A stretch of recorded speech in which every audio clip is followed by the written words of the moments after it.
Hi guys, yan. Habang nagluluto ako sa kahoy, nagwalis ako ng bakuran namin kasi sayang yung oras.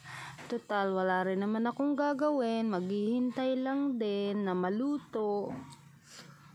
At isa lang yung mga ingredients. Nagwalis na lang din ako ng bakuran. Madahon kasi, mahangin, nagsisipaglaglagan yung mga dahon. Yan. Tsaka bihira akong magwalis ng bakura.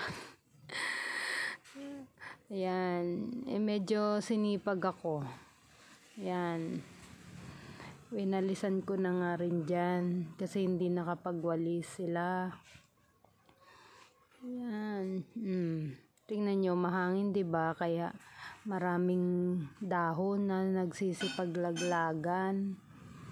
Yan, sipag-sipagan yarn.